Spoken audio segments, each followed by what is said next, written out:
ഏറ്റുമാനൂർ നഗരസഭാ പരിധിയിലെ പേരൂർ മേഖല വെള്ളത്തിൽ.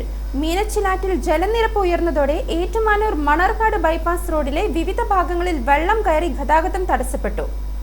പേരൂർ പള്ളിക്കുടം കവലയിൽ വെള്ളക്കെട്ട് രൂക്ഷമായതിനെ തുടർന്ന് പോലീസ് സ്ഥലത്തെത്തി തിരുവഞ്ചൂർ മണർകാട് ഭാഗത്തേക്കുള്ള വാഹനങ്ങൾ വഴിതിരിച്ചുവിട്ടു. തുടർച്ചയായി പെയ്യുന്ന അതിശക്തമായ മഴയിൽ മീനച്ചിലാർ കരകവിഞ്ഞതോടെ പ്രദേശത്തെ ഗ്രാമീണ റോഡുകളെല്ലാം മുങ്ങിയിരിക്കുകയാണ്. ഇതുപോലെയുള്ളൊരു വെള്ളപ്പൊക്കം 18 വന്നായിരുന്നു. പിന്നീട് ഇപ്പം ശേഷം ഇതാദ്യമായിട്ടാണ് ഇത്രയും വെള്ളം.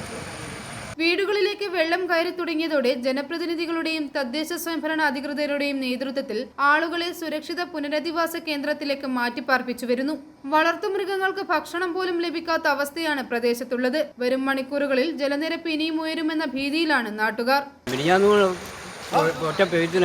ഒരു വരവായിരുന്നു, ആറ്റിലെങ്ങും തീർത്ത് വെള്ളം താഴ്ന്നു കിടന്നിരുന്നു. അതുപോലെ പാടത്താണേലും വെള്ളം ഒട്ടുമില്ലായിരുന്നു.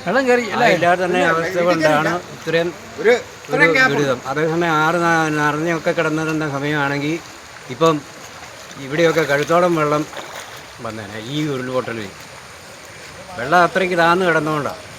പൂവത്തുമൂട് പാലത്തിന്റെ ഇരുകരകളിലും വെള്ളം കയറിയതോടെ പലയിടങ്ങളിലും ആളുകൾ പ്രധാന റോഡുകളിലേക്ക് എത്താൻ വള്ളങ്ങളെയാണ് ആശ്രയിക്കുന്നത്. ഐ4 ന്യൂസ്, ഏറ്റുമാനൂർ.